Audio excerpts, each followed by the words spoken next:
For those of you tuning in before January the 4th, there is still a chance to enter THAC 2025. The 24-hour animation contest, or THAC for short, commences on January the 4th at 7am EST and will end exactly 24 hours after that on January the 5th at 7am EST. Do check the link in the description down below for the announcement video and for the announcement thread on the Brickfilm Motion website, which will go into all the rules that you need to know going into the contest. But now, back to the podcast. Hello everybody! Welcome to the World of Brickfilms podcast. I am your host, William of Loft Studios. Joining with us as always is my good friend and co-host, Sean Willis of City Penta. Hello again. And our special guest today is the one and only Loft Studios.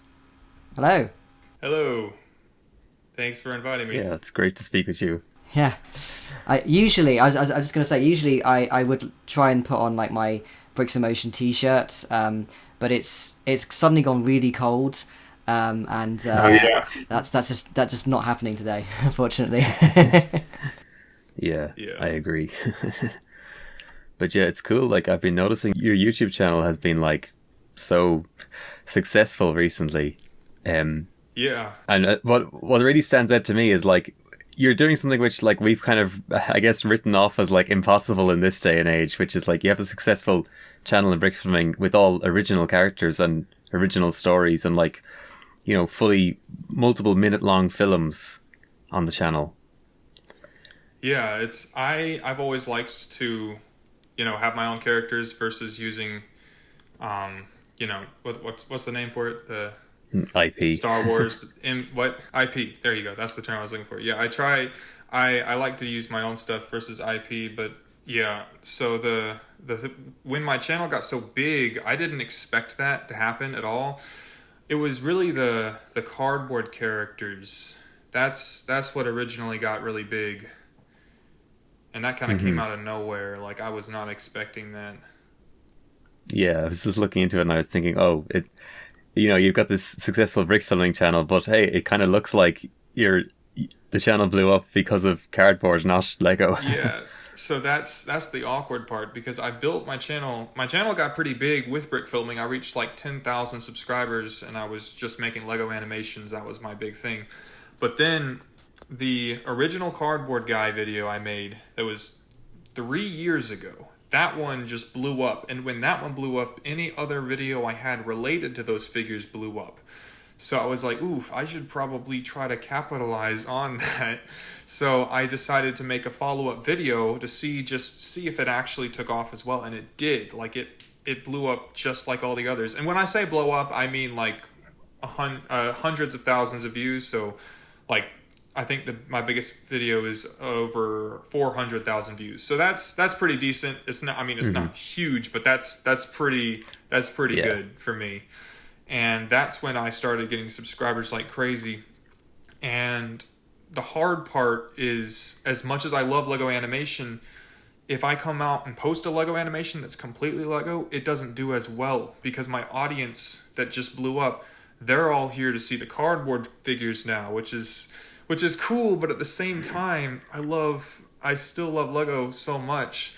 So recently what I've been trying to do is I've been creating this storyline to hopefully integrate Lego with cardboard, so the people who are originally here to watch the cardboard figures start to get interested in brick filming. So that's kind of my aim right now, but if I come out and post a Lego video that's just Lego, it doesn't do well. So, yeah. Yeah, that's interesting, and it's slightly awkward, all right. Yeah, it is, because I want to keep my Lego channel alive, but yeah, everyone's here to see the cardboard guys, so I don't know what to do with that.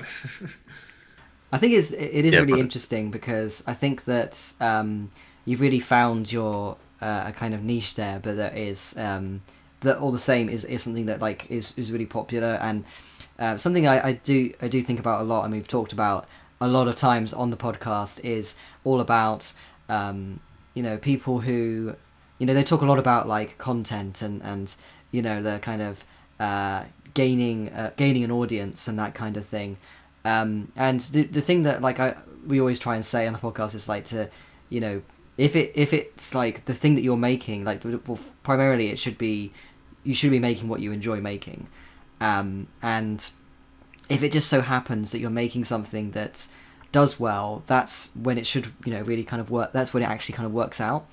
And what I really like about the stuff you make is that it's really clear from watching it that it feels very organic. It doesn't feel as though you're trying to kind of fit into a trend, or you're making something just because it's popular. It's like it just so happened that like you just fell into this kind of this sort of thing that like people wanted to see. Like, and that's what makes it such a, that's when it works, basically. Yeah, so I got pretty lucky that I happened to fall into that, because I believe very firmly that you have to enjoy what you're doing, which is why I did Lego stop motion, because you gotta face it, you're not really gonna get big with Lego stop motion, or big enough to super big to make a lot of money. It's unfortunately a very small audience. It really is, and that has a lot of upsides. Like, it's really cool to kind of know everyone in the community, but it's not a very big market on YouTube. But I didn't really care, because I loved doing it, and I had a lot of fun doing it. The cardboard figure, that was not the plan. Like, I was not expecting that to blow up, but I enjoyed that as well, So when that did blow up, I was able to kind of follow my own trend, if that makes sense. So in a sense, I did start making videos to get traction because of the original video that did well, but they were still good because I still enjoyed it. It was a change, but I still enjoy making those characters, and it's still stop motion, so it has that in common. Yeah. And it's still personal to you. It's still something you created yourself from the ground up. And I noticed that the cardboard videos also do extremely well on YouTube Shorts. Oh, yeah. That's another reason my channel got so big, because I started making shorts. I started doing the whole format of, the talking fast, cutting clips, and that really went big. I didn't expect that to go big, but one day I was like, you know what? I should just try to montage a short. It will take me under an hour, just see what happens. And then it got like 2 million views. I was like, oh, shoot, that works. Yeah, I think it's interesting to notice that it seems like the how to make stuff videos, they do so much better on shorts than anything narrative based on shorts. Like, a minute long short animation doesn't seem to do as well than here's how to actually make something short. Yeah. The reason I think that is the case, what you said about people liking the talking about stuff versus a narrative, I think people feel like you're talking to them, like when you're explaining something, I theorize that that's just more engaging, because you feel like you need to listen when they tell you how to do something, even though you're not going to do it, but it's just interesting to have someone explain something to you, if that makes sense. That's my theory. That's why I think those do well, but I definitely notice that those do better than a narrative, like a story. I think that something I guess if I go to look at it solely from the perspective of someone viewing this kind of stuff, I kind of do like that, to use like YouTube Shorts as as like not like replacing videos, but more of like its own thing. I like the idea of like the shorts are doing one thing and the full videos are doing something else. Yeah, the idea that you've got like the kind of like explainers, how to stuff, and it's a good way of kind of like enticing people to be like, I want to see the actual result of this, and people love to see how something is made. I've definitely fallen into this niche of the stuff that I'm watching at the moment is a lot of they do these kind of like handheld games, game console things, like sort of I modified a Game Boy or something, and then like going through the motherboard and all that kind of stuff, the process of like attaching a screen, and it's very kind of algorithmically friendly, but it's something that I find really easy to kind of get hooked in, especially on like a YouTube short. But yeah, I do like that your shorts have, they doing their own thing, and then your main channel is for like films still. Because I think I'm kind of conflicted how I feel about shorts, because I got a ton of subscribers from shorts. Like that was a large percentage of my boom in subscribers, but they're kind of almost in a sense dead subscribers because they subscribe to a short, meaning they're just scrolling past. I don't, in a sense, my number is a little artificially inflated in some ways, like not the whole thing, but those subscribers rarely come back and watch the full videos, and I would much rather be making full videos. So I make shorts, they help me grow, and I do convert a lot of short viewers to regular viewers, but I don't at no point want to start making shorts that takes away my time from making actual videos. So if I can grab a day to do a short and I have a good idea, I'll do it, but I don't want that to be like my only thing, you know. That's the side thing that gets me a little more traction, and maybe every once in a while, if one does well, makes me a little bit of money. But at no point I do not want that to be taking time from my actual videos. Yeah, that's what we like to hear. I don't think I've ever mentioned this before, but that my brother is actually quite a big YouTuber. He has he recently, I think like a couple months ago, gained 1 million subscribers. No and way. he does like he has a bunch of channels. He does like podcasting, and he does podcasts where they review vapes.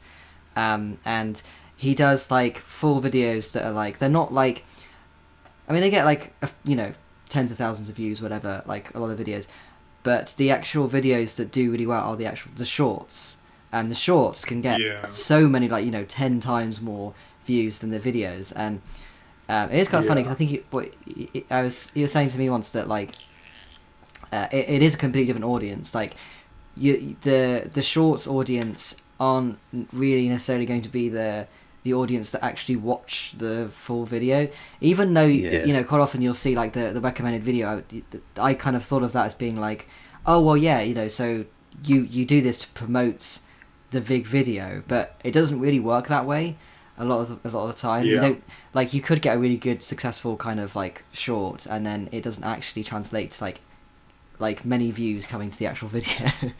Yeah, that is often the case. I think that YouTube should split that into 2 channels.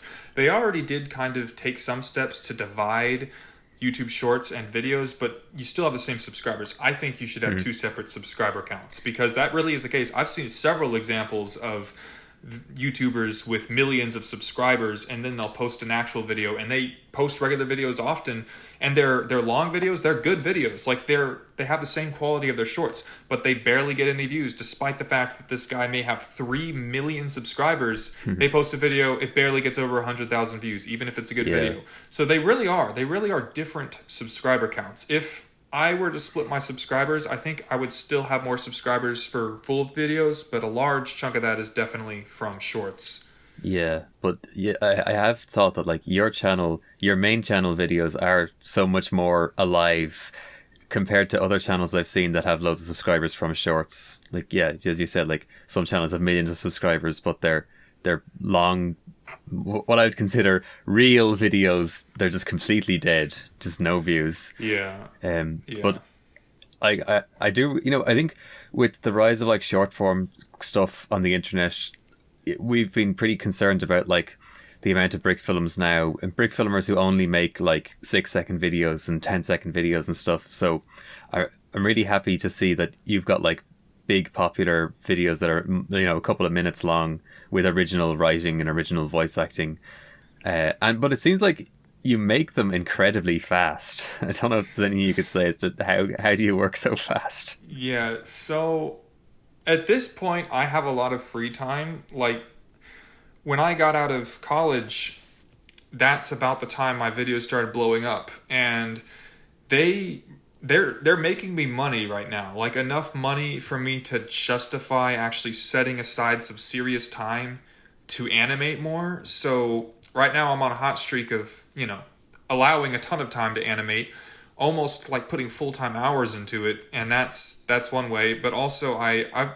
feel like I've always been pretty fast at animating. My sets are pretty simple relatively, or the animation I just uploaded, I got lucky and got got some used Lego and got a ton of those buildings, and that's an easy background to just throw up. Like, yeah, I feel like I've always been pretty fast, but also I have a lot of time. So I don't know when that'll dry up. Like, I'm sure this big spike in my channel is not going to last forever, and I'll stop getting as much money, and I'll just have to, I can't put as much time into it. But for now, at this point, I'm essentially working full time. So we'll see how long that lasts. Yeah, but also like the animation is just really, really good. Like, and there's a lot of characters moving. Like, I love in the new video when all of the Brickfilmer characters, they all disperse, and like the way they all run is each character it runs differently. I love that sort of stuff. Well, I'm glad you like that, because that was one of those scenes that I was seeing coming. I'm like, I don't know how I want to do that, because that's what I wanted it to look like. I wanted them all to run off, but when I actually got there, I'm like, I don't know how I'm supposed to animate them all running off in their own way. But it worked out because I realized, you know what, I'm going to make a lot of them shoot off camera from the side, so I don't have to worry about them. And Really then only have a fast, few people walk back and have one person fly up, so I don't have to worry about him. And that's kind of how I handled that. But I'm glad you appreciated that shot, because it was not easy. Yeah. That's clever, all right, to get a few of them off screen as fast as possible, yeah. Because I know it would take so long. It takes so long to have to pay attention to the individual character animation of each different one moving in a different style. It's the thing. You just play it back over and over again and just watch them one at a time. That's how you do it. Yeah. It's a pain to animate more than one guy at once, but I think it's worth it. Yeah. The other thing is, when you have that many characters moving, people can't really pay attention to everything at once. So if there is a mistake, it's kind of covered by the fact that there's a lot of movement. Like, if you watch individual characters, you can definitely spot mistakes.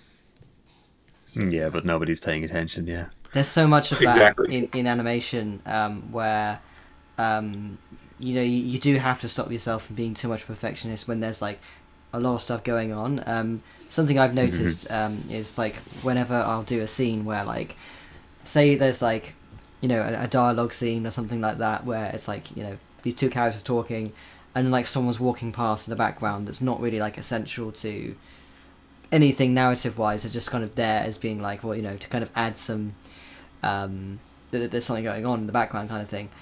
Sometimes I'll be doing that, and I'll be like, there'll be like one frame that I'm like, I don't quite like how that person walked in that frame. It looks a bit jittery or whatever. But then I have to kind of think, like, it's fine, and then, like, they'll walk past, and then I'll watch through the whole thing, and it's like, you can't even tell. It's really easy to get kind of wrapped in it around, like, it needs to be really fluid, it has to look good. And, you as the animator knows, and you're always going to be staring at just that one spot when you're watching it back, just like, exactly. No. Exactly, yeah. And I feel like I've watched those kind of mistakes in my own animations so much that I can start to pick out other mistakes, just because, I know what to look for in other people's animations. But most of it is just like what you said. Like, when you watch that scene, all you see is that little mistake that you made, and you're thinking everyone else sees it, when really no one notices. No one notices. Yeah, I'll spend so much time on something, like, not just animating but also sound effects. Like, for example, I spent way too much time. So the animation I just posted, when Rip jumps with the chainsaw after shouting, I made this little chainsaw rev where it increases in volume, and I spent so much time trying to place that sound effect just right. And when I exported, I felt like the sound effect came in too soon, and I'm like, I should take it down and redo it. I'm like, no, I shouldn't. No one would ever notice that. But I wanted to move it like 2 frames to let the sound effect cut in just a little later. I'm like, no one cares. It doesn't make a difference. In fact, it's fine how it is. So I'll definitely spend a lot of time on small mistakes like that. I get that as well, where I upload a video and I'm just thinking, it felt, playing it back in the editor, it felt like the sound hit sooner or hit later, and it feels slightly different in the render. But I am thinking of an example from the Han Solo affair, because I've done a couple of, like, editing history videos and like top 5 Brickfilms of each year videos. Like, by having Brickfilms in the editor and scrubbing through them and, like, cutting to specific frames and stuff, I start to notice a couple more things. And, like, there's one part in the Han Solo affair where a crowd of stormtroopers are all running through a door, and there's one frame where one of the stormtroopers has just completely fallen over, is just completely flat on the ground. But, like, I never noticed that watching it. I've watched it countless times, but it took, like, going through it frame by frame in editing that I'd actually spot this stormtrooper who's just completely fallen over. So yeah, Yeah. nobody's ever going to notice these things normally, Yeah.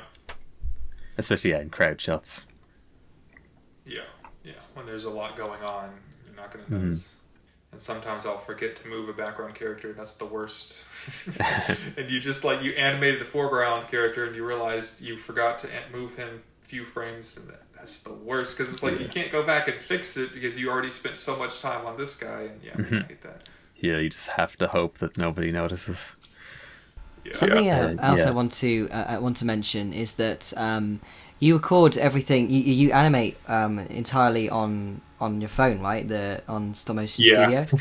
And that's something I find really interesting. As you've got quite a few tutorials as well on your channel about there's a tutorial on setting up how to make a stand for your phone and that kind of thing.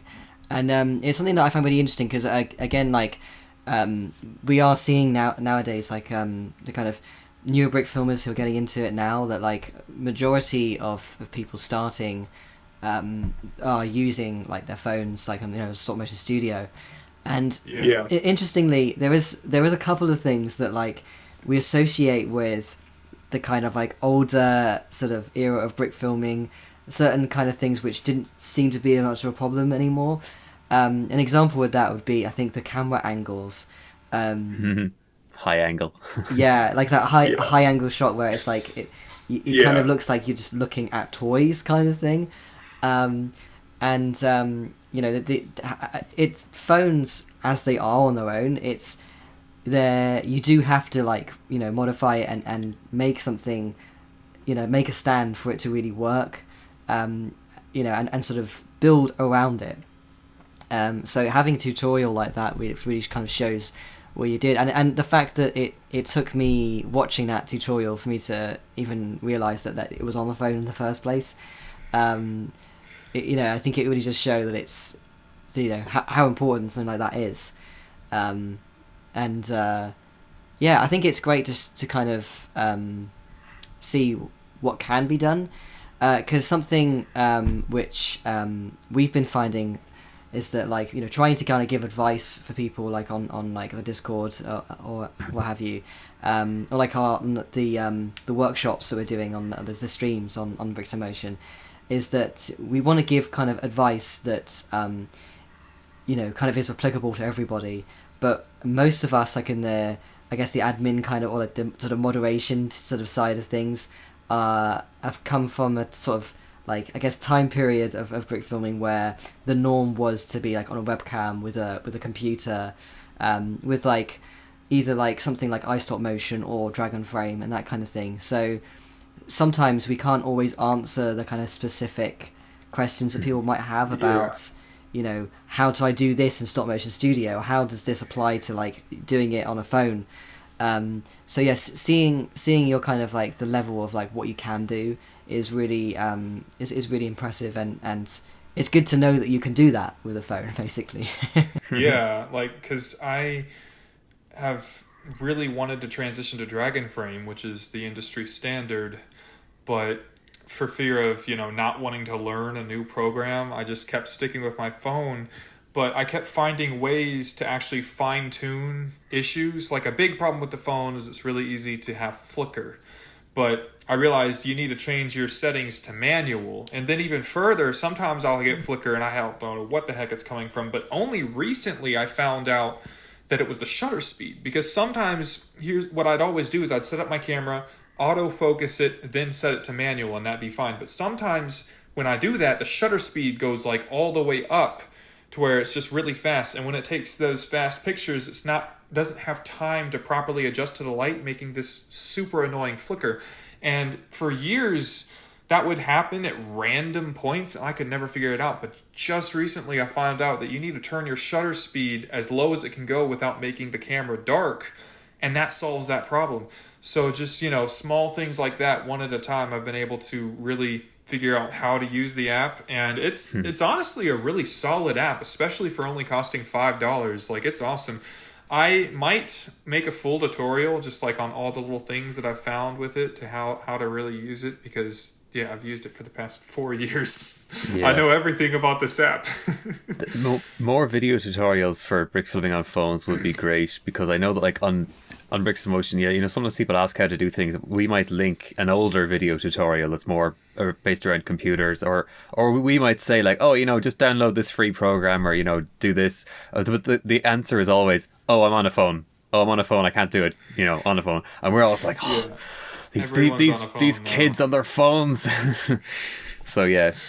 So, sometimes I'm saying like, oh, we should make some tutorials for the Bricks in Motion channel for how to do this on a phone or that on a phone. But the problem is we need somebody who actually knows what they're talking about, who actually has experience making brick films on a phone. So if you wanted to make tutorials for your own channel, and then we could link them to people, it'd be super useful. Yeah, well, I just might, because I've learned a thing or two about this app, so...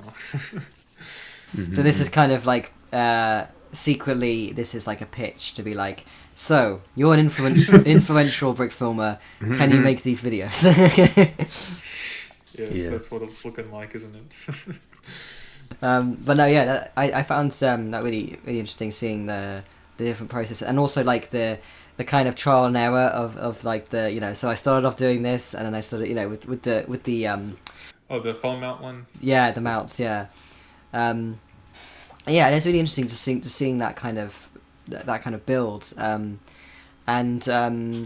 yeah. I guess another thing I wanted to ask actually is, when it comes to the post production side of things, do you use a computer then? Yes, I do. I used, for a very long time, I was trying to edit on Stop Motion Studio Pro. Don't do that. That's a nightmare. Do not do that. But I say don't do that, but I got pretty far by doing that. I need to find out exactly. I think the Master Chief video, the Mega Constructs Master Chief video, that was the first one that I used a computer. So I got pretty far, actually, by editing on the app. But it was another case of me not wanting to learn a new program. In this case, Adobe Premiere Pro. I'm like, I don't want to learn how to do that. But the second I did, I'm like, how have I not been doing this the whole time? Like, And it's moments like that when I'm like, I should really get Dragon Frame, because it'll probably be the same thing where I'll be like, oh, this is so much better. Why haven't I been doing this the whole time? But yes, I definitely edit on the computer. For sure. Yeah. That's how it is for me with new programs all the time. I always just want to... I'm set in my ways. I don't want to learn a new program. But yeah, I had that experience with Dragon Frame. Yeah, it didn't take long to learn the basics. And then I'm thinking, man, I should have got this years ago. It's just... improving my workflow and my animation just tenfold. Yeah, well, I need to get Dragon Frame. I really should. It's just that fear of the unknown and wanting to stay in my own bubble of knowledge, which is my phone. It is hard, I think, especially when you do have a level of experience and you've got to a really good point. That's like definitely how I feel now with if I was to kind of learn a new software. Interestingly, I used Dragon Frame. I used this really kind of like obscure software for the longest time that like no one has heard of, and then like I think it was in 2021 was when I got we got Dragon Frame, and by that point I'd been animating for years, and it's really surprising. I mean, I guess I had the experience of doing using an animation software on the computer, so which probably gave me a bit of a leg up in terms of how familiar it was, but I found that like within like a day of animating, I'm like, I've got it. I get what this is about, but I definitely do think that it's very, I think as you get like, as I was saying, as you get into it, especially when you've really mastered like this is how I know what to do with this software, and I've managed to like make the most out of this and make it fit what I needed to do. That's when it becomes difficult to be like, okay, so now I've got to start from scratch with this new thing. One of the things for me is After Effects. Like I've managed to do a decent amount on After Effects, but it still feels very kind of alien to me. When I go onto it, I'm like, I don't know, like this is different to Premiere Pro. Like from Premiere Pro, it's like this and this and this. It's laid out this way, and then even though it's still Adobe, it's still like completely different layout, and I just don't know what's going on. Yeah, I agree completely. Like I've done a little bit on After Effects for college, but when I learned that you could do so much of that in Premiere Pro, I was like, well, why don't I just stick with Premiere Pro? Like I don't always need that much advanced editing, but even like visual effects you can do in Premiere Pro. So I've just been using that. I haven't been on After Effects in forever. It's interesting because I think like Corentin, you know, that with obviously it's all, you know, it's the same, you know, it's Adobe, so it's the same. A lot of, you know, so much of what's on Premiere Pro, and it's like you can do pretty much the same things, but it's under a different name. Like you know, it's always quite funny. What's even funnier is that like I think the one like software like out of like the three big ones that people use a lot is like, you know, Photoshop, and that's the one that like most people will probably say it's like, oh, that's the easiest one. Like everyone's sort of, you know, a lot of people have done that, but it's the one that I find one of the hardest because it's like, because I didn't start off with Photoshop. Like so much of when I was starting out, I was just using you know, Microsoft Paint. And I still end up using it like a lot of the time. Like I just kind of like, oh, if I just need to resize something, like, oh yeah, Microsoft Paint, I know what to do with that. Yeah. And even like creating thumbnails, sometimes I will like just do it on Premiere Pro and then create a snapshot rather than go on Photoshop and do it. Yeah, I can relate to that. But certainly with Dragonframe, there's like, Dragonframe has so many features that I've never explored at all. Like, I learned just the basics to just get the sound imported and get the animation done. Just that's all I needed. So like, there is so much of it, so much to it that I have no idea about. Or I might end up asking somebody some question like, how do you do this? And they're like, well, it's like the most obvious basic thing. Like, how could you not know that on Dragonframe if you're using it for a couple of years now? Yeah. And then when you learn that, you're like, I should have been using this feature forever. Why have I not been using this? Yeah, that's how it goes. And then you're frustrated because you're like, well, now I know it and I can start using it, but I could have saved so much time if I had known it sooner. And yeah. That's what happens to me when I find a new feature or a new way of doing something. I'm like, I could have saved hours if I had just done this. It's crazy how you just keep doing the same thing every time. Like, you never learn. Yeah. I wonder how much of our fear of kind of like, you know, new things is the realize that, you know, the fear that we'll realize like, wait, we've been doing this whole time. We could have just done that. Yeah, maybe that's a subconscious kind of fear. But yeah, I was going to ask myself about like what camera you're using, because like there is a lot of camera movement in your Brickfilms, which I these days I'm always jealous of. Very active cameras in Brickfilms. Yeah, I've definitely toned down a lot of my camera movement. Like most of my newer videos don't have camera movement, but yeah, with the phone you can put it directly on the table. It's easy to move around. It's not perfect, but yeah. But I've had methods like, as an example of what I was just talking about, doing something new and better.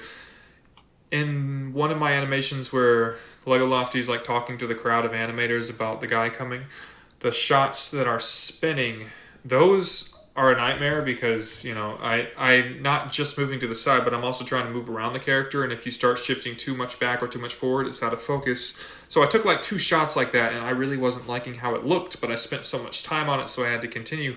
But then I realized if I create a cardboard cutout, like a half circle, and anchor that to where Lego Lofty is, and then make sure he's in the middle of that circle, and then I put a cardboard piece on the tripod itself that had this kind of half moon shape that fit onto it, and it took me like 5 minutes to make this little cardboard rig. That way I could make it perfect distance from Lego Lofty the whole duration. So you can tell, if you go back and watch it, you can tell the first few camera movements are really janky, and then the last ones are like a lot smoother because I made that rig halfway through making that animation. So, yeah. I think we can all relate to that, where the earlier shots in a Brickfilm are not as good as the later ones, and you're like, oh, Yeah. well, I'm not going to go back and reshoot it now. But I guess that's Yeah. always how we always learn by making more films. Each new Yeah. film is learning and improving something. I think there is something about that with as well. Like I think again, it's probably another example of what we see as the animator. But it is funny how I've made a couple of films where there's literally been like a 2-year gap between certain shots. And that was really interesting because and I think that most people watching it probably wouldn't really even think about it, but for me, I just see those two shots, like the two shots that are cut like between, and I just kind of think there's so much I learned in that time that I would have done differently, and even like the shot composition and like the way the camera moves, the lighting, like in one shot there's very flat lighting, and then in the shot that follows it's very kind of like motivated lighting, and there's that kind of thing of like, oh, I can see this was shot in 2018 and this was shot in 2020, and it's really funny because like again, I don't really think that most people, especially when they're like shots in quick succession and are not looking for it, they probably wouldn't even think about that, but like I can see that, and it's kind of funny how like I guess that is kind of an extreme example of how you can improve over time with like a film. Yeah. I think we should ask the question we always ask, because you haven't actually been uploading brick films for that many years, really. So how did you start? How did you get into brick film? What were some of the first brick films that you saw? That is a very good question. So when I was a lot younger, the first time I've ever been introduced to stop motion was my mom had a friend who was showing one of her kids' animations, and it was a whiteboard animation of these stick characters interacting. And I saw that, and I thought that was so cool, so I wanted to try it myself. And I got this camera, and I made these really random whiteboard animations. And I did that for a while, which kind of introduced me to the principle of stop motion.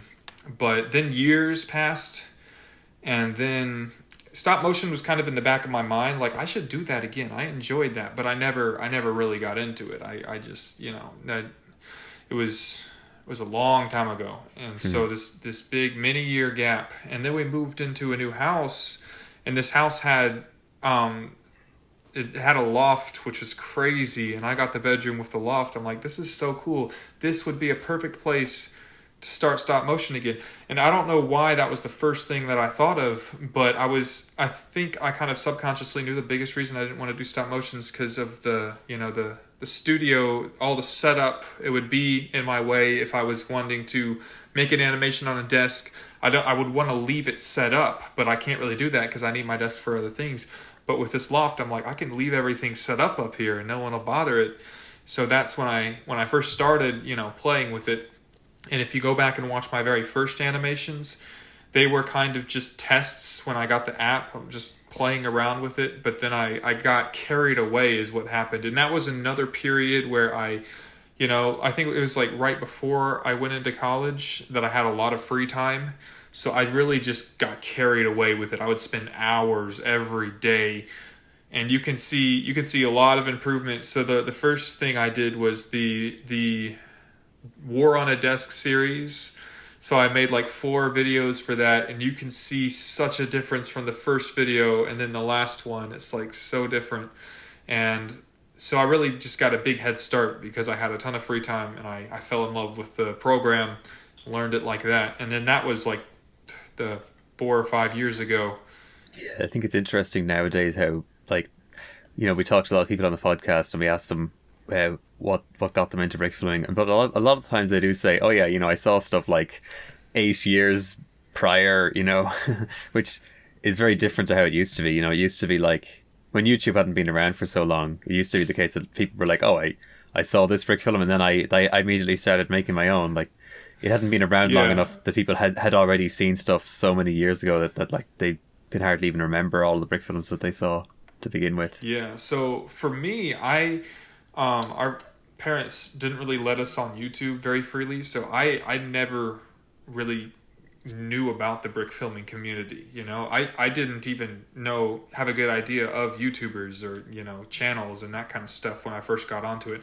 And I think that helped because that really solidified me doing it because I wanted to and not because I see this big channel. I want to be like that and start copying them, you know, because I want to have that big number of subscribers. I see that video, I can make that video.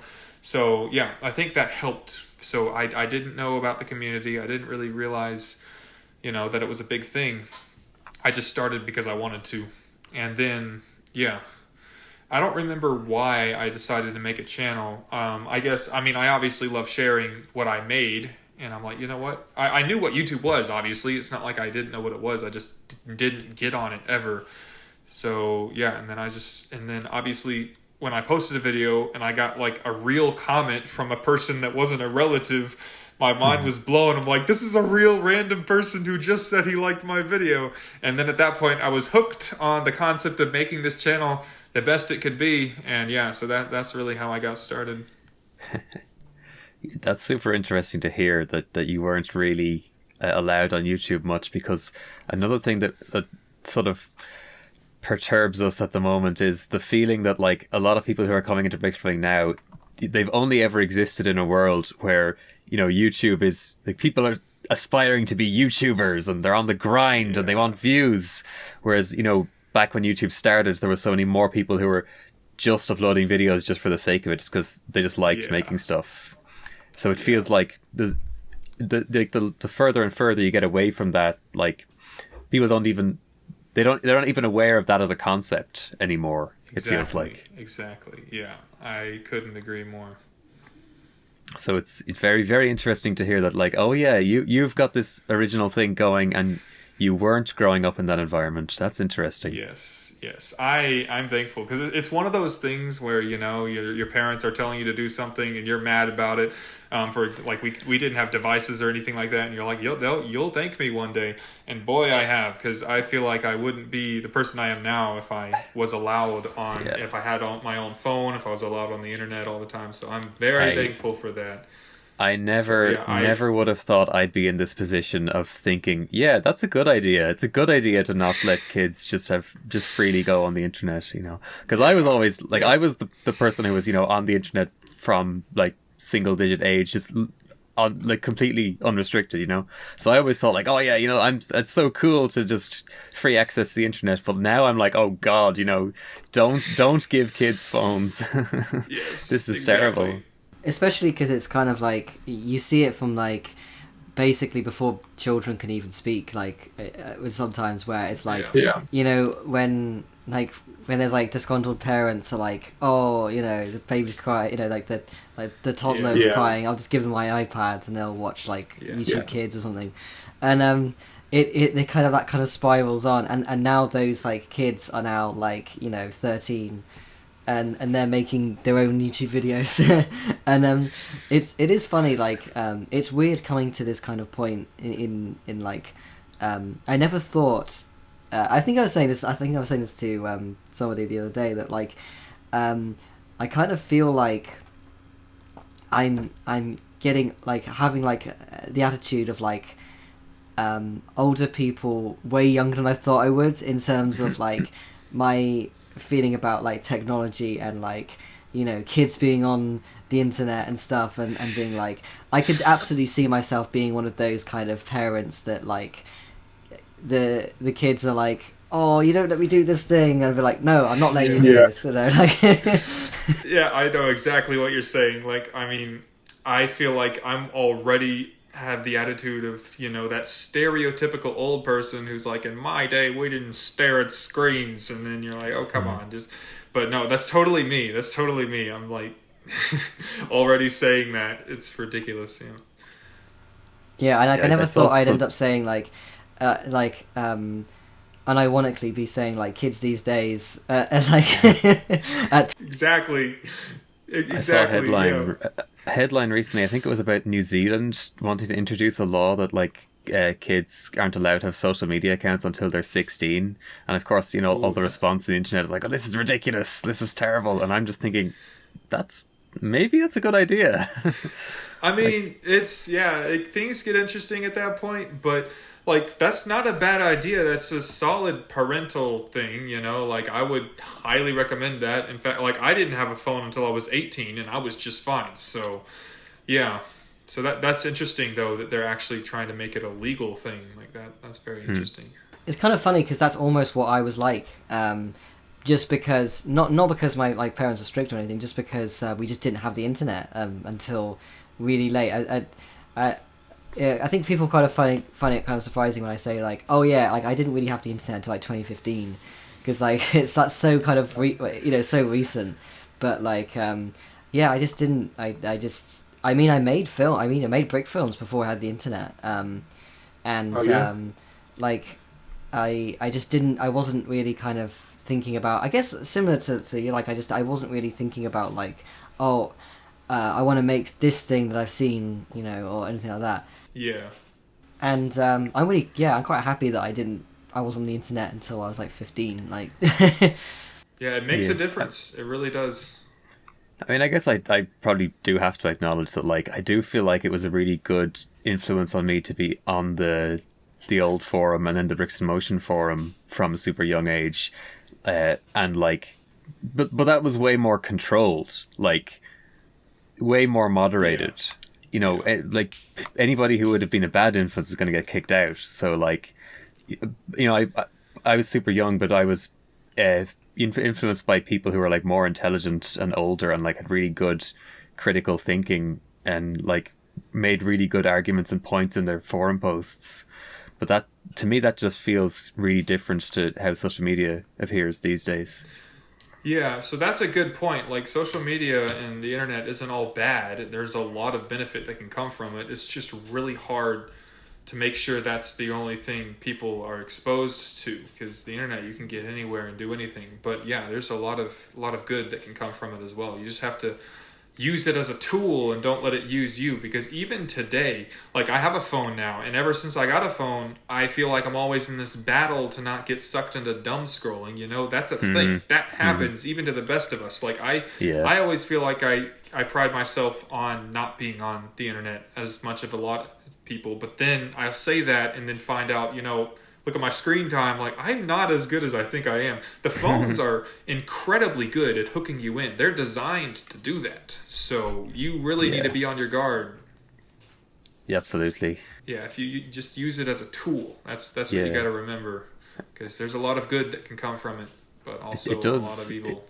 It does feel like even if you know better, you still have to stay vigilant. You still have to catch yourself. Yeah. Exactly. It's like, it's true hypnotism is what it is, because you think you're in control, but the second that screen turns on and you see those red notifications and you're all over the place, and then you don't even remember why you turned on your phone, what you were there to do. And it's scary to me sometimes. I mean, I do that with like YouTube, even like I'll like go on the YouTube app, even though I'm not gonna like watch anything, but I'll just do it to like be like, oh, what's on my like subscription feed. Even I'm like, it doesn't. There's no point me doing that, but I just do it like out of habit. Yeah, exactly. I actually, funny enough, I actually recently got this app called Screen Zen. This is not a sponsor, by the way, but it kind of like you can type in on it, like, so you can link it to like Instagram, Facebook, what have you, and you can say like, I only want to be on here 5 minutes at a time. And then when you go onto it, like when you click onto anything like on social media, you click on the app, it first shows up this screen that says, "Are you sure you want to go on here?" And then it gives you 5 seconds to then click accept, and then it gives you 5 minutes to be on there. And after 5 minutes, it will take you off. If you're like in the middle of like looking at something, it will let you again. It will give you 5 seconds to be like, okay, I'll resume. But it gives you a moment of it allows you to think, I don't think I need to be on here, and then you can just. Yeah, I've actually heard of that app. That it sounds really effective, because what happens is you just click something, your brain is numb. You're just blindly going into it. But with that 5 seconds of, are you sure are you actually wanting to do this? That kind of snaps you out of it. It's like, wait, am I actually wanting to do that? And then you have to wait the 5 seconds, which isn't a lot of time. but it's enough to realize, no, I'm not actually supposed to be on here now. So you can, not actually end up clicking on the app, or the 5-minute things also helps. So yeah. Another tip I've heard of is you can actually turn your phone to grayscale. You can go into settings, make the whole thing black and white, and that's supposed to make it a lot less likely that you'll spend a lot of time on your phone, because it just makes it less entertaining, more boring. And I want to do that. The only reason I haven't done that is because I animate on my phone, and I don't want to have a grayscale when I'm making stop motions. You have to be so dedicated, and you're going to have to make like noir brick films, and that's it. Yeah. I do have my phone set up so that it's grayscale at night. Oh, yeah. The color automatically comes back in the daytime.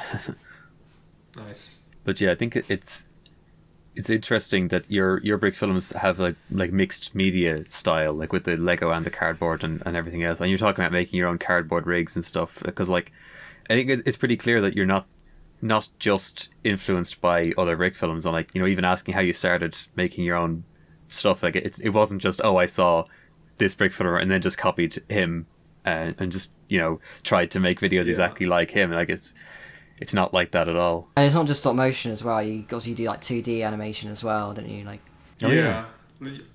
So what happened with that is, that was a case of me seeing some other YouTuber, like the cartoon Lofty. You guys seen that? Yeah. Yeah. So that was me trying to kind of morph into that story time animation.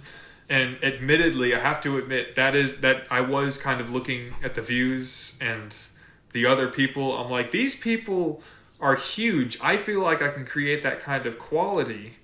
And there's a much bigger market for that kind of animation. So my thought process was, I'm going to kind of transition to that and just try to do that and see if it does get big. And I would probably still be trying right now if it weren't for the cardboard Lofty blowing up. Because I was like 75% of the way through making my first story time animation video, and then the Lofty blew up. And I was like, what do I do with this? That wasn't a part of the plan. Because at that point, I was still making Lego animations. They weren't doing incredible, which I was happy with how they were doing, but they weren't like making me money. And I was planning on doing cartoon, but then this went crazy, and I was like, ugh. So I stopped doing the cartoon because I wanted to see if the cardboard would go anywhere, and it did. It went everywhere. Like, it was crazy how far that got, and that kind of pushed that out of the picture. But yeah, I was admittedly doing what I just said that I like to not do, is look at a big YouTuber and be like, I want to be like them. I can do that. Watch me. So, and then I kind of, since I had already made the storytime video, I'm like, I'm still going to post this. I want to see how it does, So that's when I kind of started the story. I made the story where the cartoon guy kind of captures everyone because he wants to be center stage. And after he captures everyone, that's when I make the cartoon animation. And I kind of got the reaction that I was expecting, which is a lot of people are saying, don't turn into one of these kind of people. But then half the people were saying, these are awesome, make more. So I was conflicted at that point. And obviously it wasn't getting a lot of views because no one really cared about the cartoon. They were here for the cardboard guy or Lego. So at that point I had to decide, I'm like, do I want to keep trying to do cartoon, or do I want to actually make this a story and continue the whole characters battling for dominance? And then that's what I did, and then those did well. Like, the story videos keep doing well.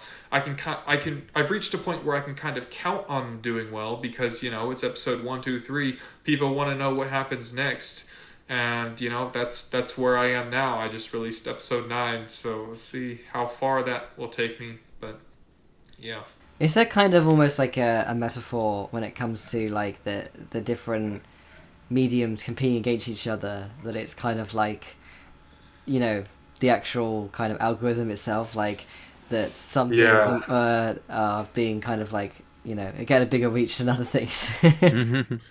Yeah, so right now I kind of have it to make the cardboard people the more powerful, dominant people in this story world.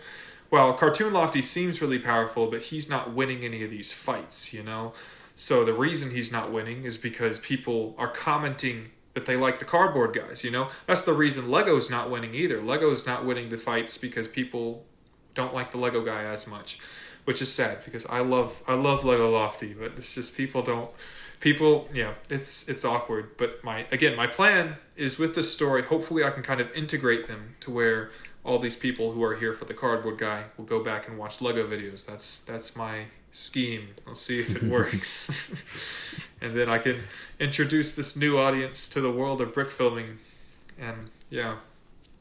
Say, hey, I'm not the only guy. There's other people who animate. You should go check these out too. Yeah. Lego stop motion is awesome. Just watch them. Trust me. I do really like how you have all of the brick filmer sig figs in crowd scenes. Like, it reminds me of like older times. People used to do that a lot more frequently. Yeah, I love it when people have their own sig figs, and I've spent so much time and even money sometimes off Bricklink to get specific parts to get the character just right. Oh yeah. And yeah, anytime I find a channel that I like their content, or even if they're relatively small, as long as they have a sig fig, and if they used the sig fig in their animations like effectively and it looks good and it makes me laugh, I'm like, I'm gonna build that guy's sig fig and put him in the background of a video. And then obviously the animation I just posted, gave everyone a more prominent role. And my only hesitant to giving people roles like that is I feel like I'm leaving other people out, you know, like the second I do that. But I mean, everyone who I showed, they're awesome animators, you know, like they're all so good. And then on top of that, they obviously have their own sig figs, and they use their sig figs in their animation, and they're just really great. So I'm like, you know what, I'm gonna have them all come in. And also some of them commented, they're like, I'll fight for you. I'm like, really? Okay, well, let's see you fight for me. And then I'll get their sig fig and have them battle the Lofty mech. Nice. But yeah, come to think of it, years ago when there was before like the minifigure collector series and stuff, there weren't that many minifig parts. So like pretty much, you know, if somebody had a sig fig, there was a very good chance you could just make it from the parts you just had lying around. Yeah. But yeah, it nowadays, if I wanted to make somebody else a sig fig, I'm pretty much guaranteed to have to make a Bricklink order. There's just so many fig parts. I'm mad because I want other people to, you know, include my sig fig in a video, even if they're small, just because I love to see my own character.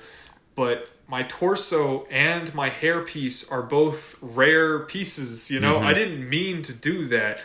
That was an accident, but so no one can really get their hands on those parts, so my character just will never, you know, show up in someone else's animation, which is fine. But actually, that's not true. One person did. I think it was Fistful of Studs. They did a collab with me. I think that's the right name. But they did a collab with me, and that was so cool because they had my sig fig and they printed out the torso. You know, they printed it out, cut it up, and then pasted it on the torso, and it looked great. And I was so happy to see that. It was awesome. I might have to add those parts to the want list on Bricklink. Yes, do it. I think everyone should have their own sig fig because I think it's awesome to have your own character, you know. It is funny. So this is something which, like, you know, we talked about it before, but when it comes to sig fig, is like, you know, some people go for like just like a design that's not really like, you know, like explicitly being like, this is me in Lego, but just like this is kind of like almost like an avatar, you know, like this is just kind of like what, you know. But then other people like, you know, really try and have a lot of fun being like, this can design me in Lego. The problem I've often faced is like I've made a couple over the years that are kind of like, I had one that had like short hair and a goatee, because that's the way I looked for a while, and then I shaved, and then I grew up my hair out, and it's like, okay, I have to have now a sig fig with me with long hair with no beard. And now I have a beard again, and it's like, do I have to do a third one now, or do I just kind of accept that like it's not going to look like me, you know? Yeah, so Nonstop, obviously, he doesn't look like that. A stormtrooper with a tutu, you know, that's an example of more of an avatar character and less of a recreation of what they looks like, obviously. Yeah, I think Nathan Wells has his whole sig fig that's like so iconic that, you know, it doesn't matter that he has long hair and a beard now, the sig fig is always going to look the same. Yeah.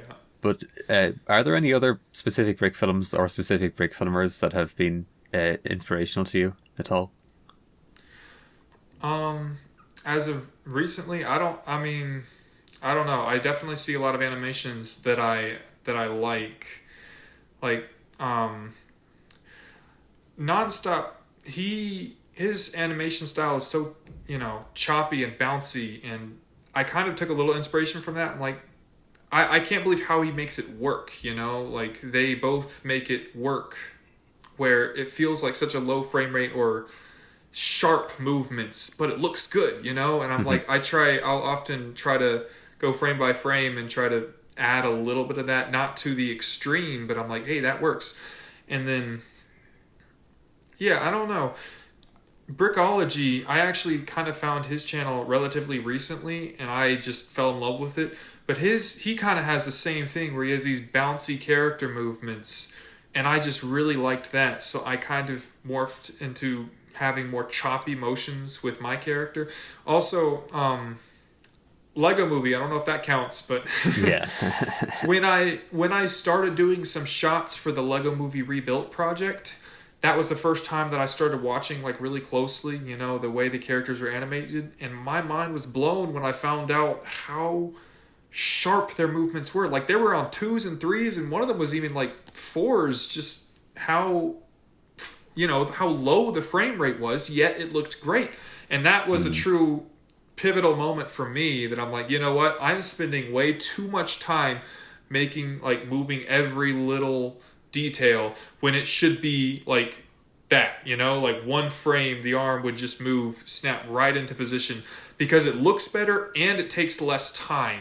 So yeah, the Lego Movie was inspirational to me in that way somewhat recently, and because you can tell the difference in the way my sig fig moves. If you watch like one of my first videos, the set building tutorial, my arms move pretty smoothly and the rotate and just, sure, it looks smooth, but it's almost boring, And then if you watch my tripod tutorial, that was the first one time that I actually made that change and kind of made much more snappy movements because it makes me animate faster, and I think it's more interesting. I just think it looks better.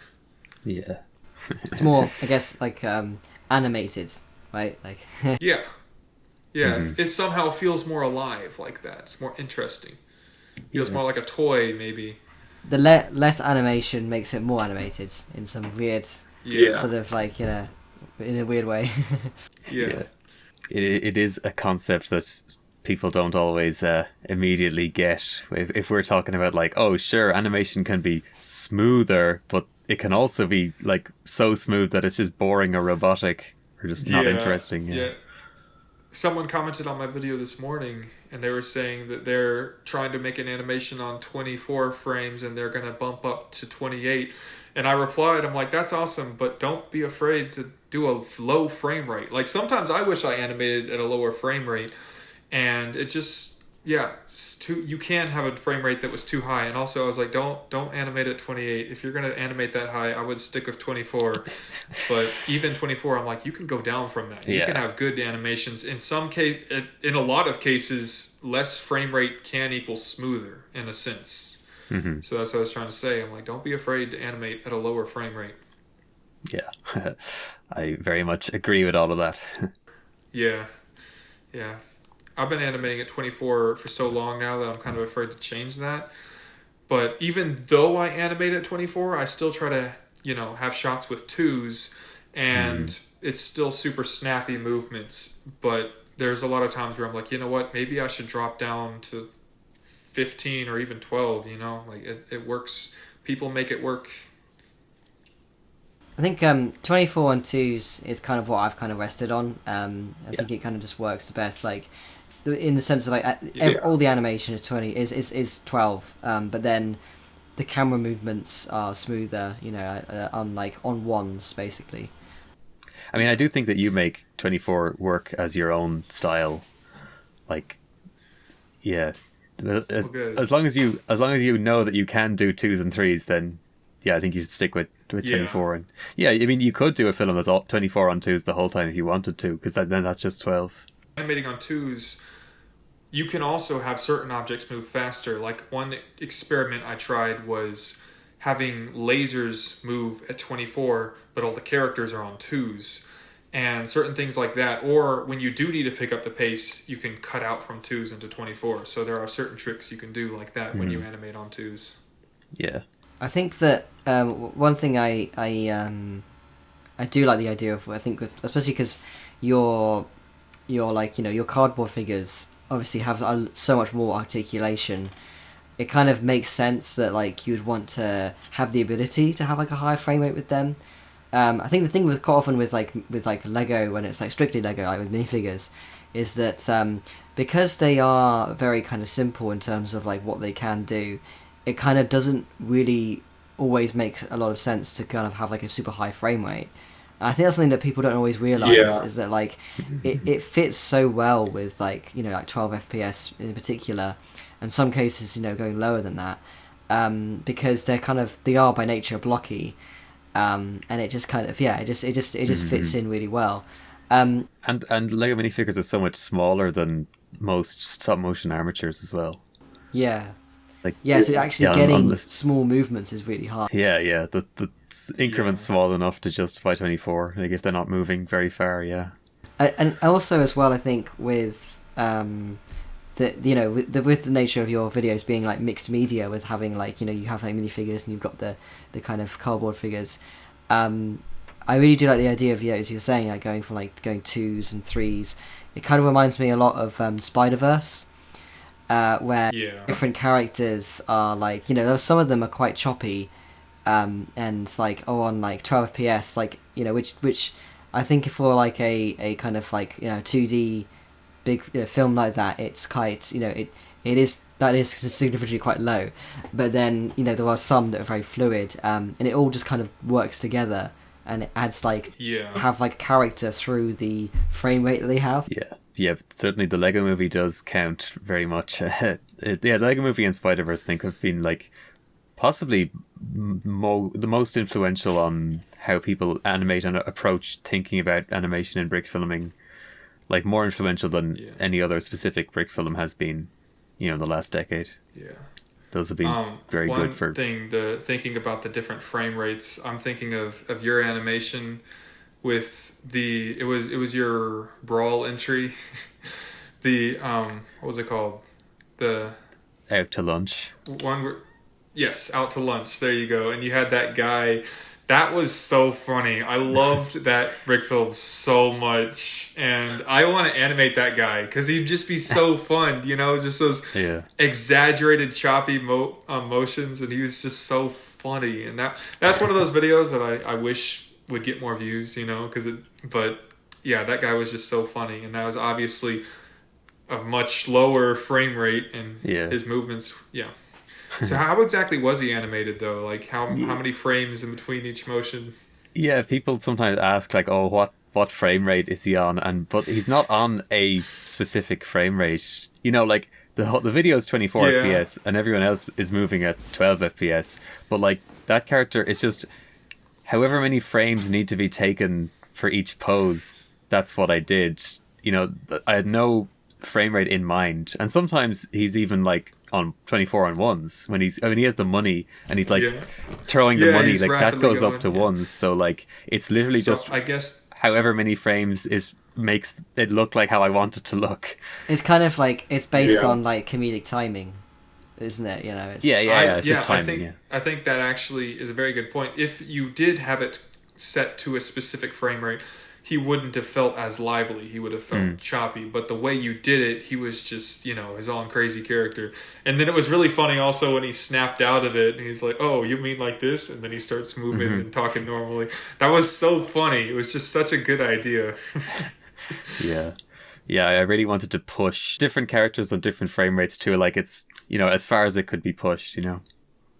Yeah, I think that that shot, you know, that really kind of long shot is really that sells it so well when it's that, you know, really smooth, like, you know, that 24 FPS on ones kind of like camera movement that slowly kind of like, you know, sort of pans towards. And you're talking about that first shot where he's and then like they're just like ridiculously loud, like banging with the cup. I have a question. How did you get that so smooth? Like, Did you have some kind of rig to slide it that smoothly? Because I mean, I have a camera movements in my shots, but I could never get it smooth because it's just sliding across the table. So did you have some kind of rig for that? Yeah, I have a specific piece of equipment that you could attach the DSLR onto, and then turn the wheel and sense. move it in just the teeniest, tiniest increments. Yeah. Yeah, well, that shot wouldn't really be able stood to do out without me that. because I'm like, yeah, because it was so smooth. I'm like, wow, how did he do that? It's just so smooth. And then obviously it's contrasted with the people still walking and moving around, looking from table to table. You hear the noise, then you see the guy. It was so good. It's just so good. And of course, the camera is moving at 24:1. Yeah, so that kind of... So the camera was 24 on ones, and then the other guys were 12, is that right? Yeah. Yeah, except for the low frame rate guy. The low frame rate guy, sometimes you might hold a pose for like 17 frames, or it's just completely random, just anything at all. I think that you wouldn't even necessarily pick up on that from watching it, but I think that it's like psychologically, like it's there is something about kind of not knowing, like, in your brain an exact timing of like, oh, he's going to move at this point, like you can't, there's no rhythm to it. Mm-hmm. Aside from it just being funny, and it's, I think the unpredictability of like the next frame of movement is what adds so much to the comedy of it. Yeah, I think you're right. I think you're exactly right. And some of the stuff I've done with like lower framey characters was influenced by an older brick film called Mr. Bad Frame by Loic FB, which was entered into a Bricks in Motion contest years ago, 2010. And in Mr. Bad Frame, all the other characters are 15 FPS, but Mr. Bad Frame moves at 3 FPS, and so everybody thinks he's a freak, basically. And like, I rewatched it recently enough, and like, now I kind of think like it's not actually executed that well as a film, but just the concept was just, it just hit so hard. I was like, wow, I've never seen anyone play with this in brick filming. So that obviously that stuck with me for a very long time. Do you think we should talk about the showcase picks? Yeah, sure. I'd be happy to. Yeah. Okay, so I'll start off with my pick. So for those of you who are new to the podcast, the showcase is an opportunity for each of us to talk about brick films that either mean a lot to us or that we just want to talk about in general. So I'll start off with my pick, which is Ripped Away by Student Ninja Nerd. And this one is I suppose it's only got less than 700 views. It's quite a long brick film. It's got some really impressive all around in terms of like cinematography and set design. And it's actually quite fairly long film as well. It has a pretty cool kind of like sci-fi aesthetic to it. I just kind of feel like it gets a bit more kind of recognition as it's it deserves some recognition. It was one that kind of stuck with me, actually. Like I remember watching it years ago and thinking it was pretty impressive, especially the like extended chase sequence with like the hoverboards, which I thought was really well done. So I was suddenly just came back to me recently, and I was like, oh yeah, that we should talk about this. Yeah, it is rare that you see that kind of full story, like it's just a mini story, but it's longer than most, and the set was good all the way through. It was very solid. Yeah, and I like the elevator cutscene where she's just holding the girl, and the guy comes in. He's like, "Is she okay?" And you're just like, "Oh yeah, she's fine." And it's just like obviously kidnappers, and you're just like, "Okay, yeah, sure." It does feel like if it had been released in a different era, it could have been super well known. Yeah. Just it's crazy to think of these as being like 7 years old now. and remembering them coming out. Time is passing way too fast. I don't like how fast it passes. No. It's crazy. But the sets are great. There's a shot in particular I really like where you can see like the staircase going up. Like the staircase going up and the staircase going down from a specific camera angle. And it just feels like, something you don't really see in brick films. Yeah, there's a little kind of like subtle kind of attention to detail that I really like with that kind of thing. It just really makes it kind of feel like a proper kind of lived-in world. Yeah, for sure. Exactly, yeah.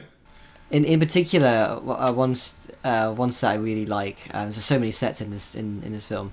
There's a shot kind of like around like 3 minutes and 10 seconds in.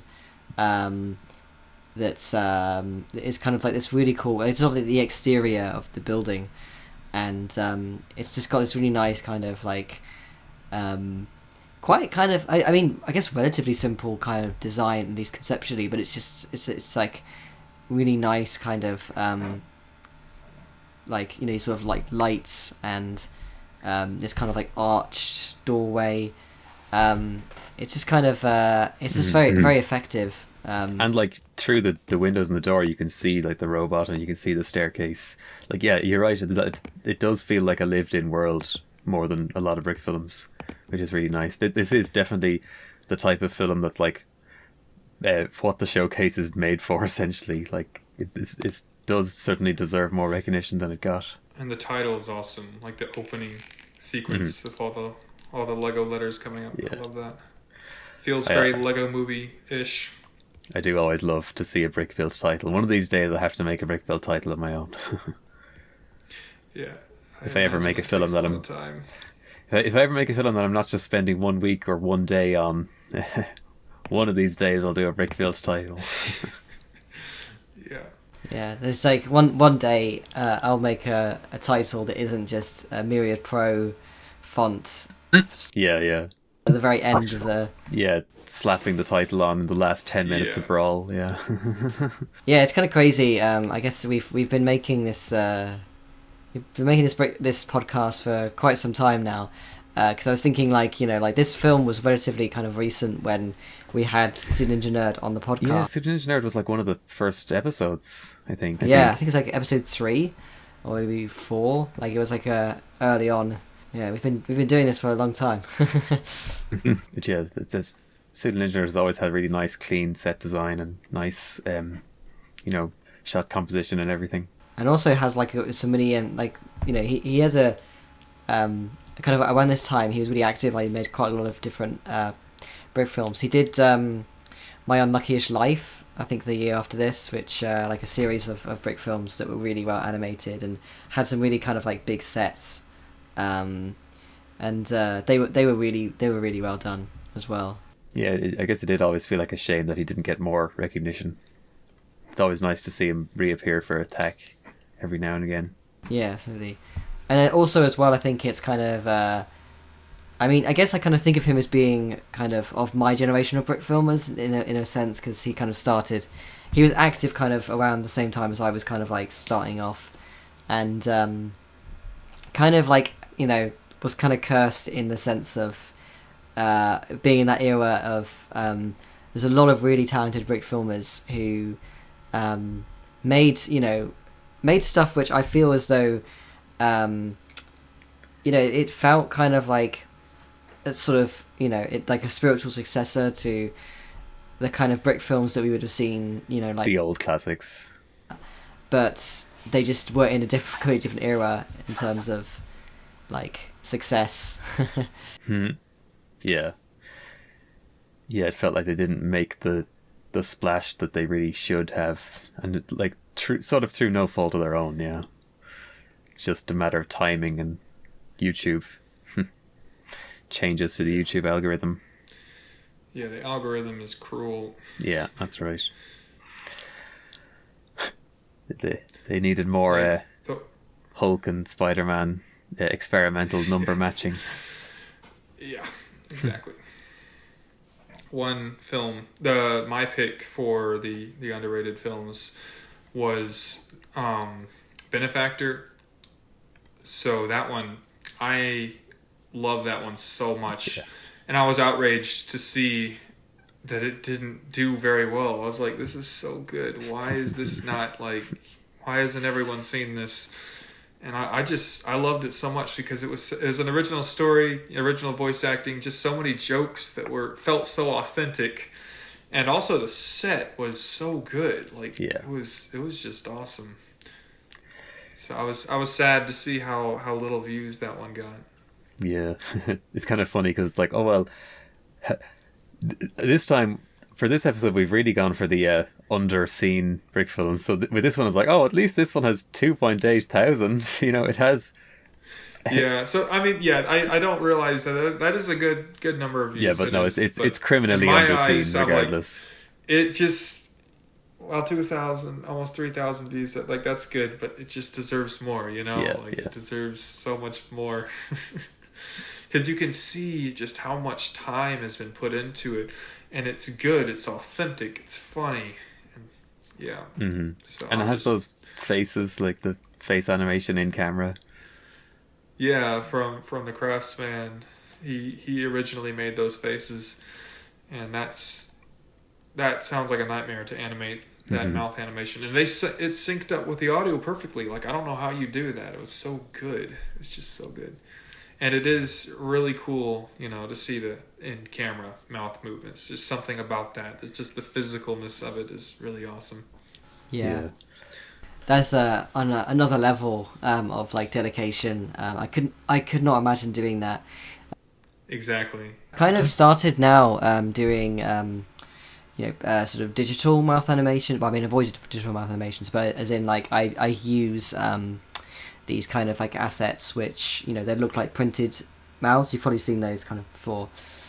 Yeah. And like the process of doing that is like a lot. I couldn't imagine doing that in camera.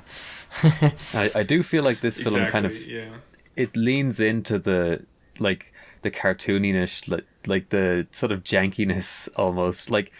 You know, because Lego heads there's like slightly different heights between them. I feel like this film, because it's more cartoony and it has those older fake parts with like the old faces and the old torsos and everything, it sort of leans into the mouth animation. Like it's not trying to be the most ultimate, consistent, perfect look to it. You know, it wants to look funny. Yeah, exactly. Definitely. I think as well, like it kind of. One thing I really like about the film is that, you know, it feels like it starts off as a pretty kind of straight kind of like period piece, but then it kind of gets crazy and crazy as it goes along, in kind of way where like it kind of just makes sense because it's, you know, it's Lego, it's like that's how it should be, you know. Like there's like a scene towards the end where they literally just like have like this like huge like truck. Yes, that was so funny when that showed up, and it was just like kind of broke the time period. Yeah, I feel like this is a brick film that like it would play really well to a lot of people. You know, you could play this at like Lego conventions and stuff if there were screenings of brick films. Yeah, the sets are solid incredible all the way around. Yeah, because like I was just at a convention there recently watching brick films, and yeah, like this would be totally the kind of thing that I'd be thinking of screening if I was like making a list of brick films to screen somewhere. Yeah, and I think it's also kind of one of those films which like it would play well to a non kind of like Lego audience as well. Yeah, totally. And just like, you know, it's you know, it kind of has a unique sense of humor, but also I think it's kind of just like, you know, it's very impressive on a visual level. I really love, you know, kind of how it kind of quite effortlessly does stuff that's like just super complicated, like doing the kind of like that kind of like parallax thing of, you know, it was called parallax, but you know, the kind of multi-plane like the glass. Yeah. Everything flying on the plates. Yeah, it took me a while to figure out what was going on, but yeah, that was really good.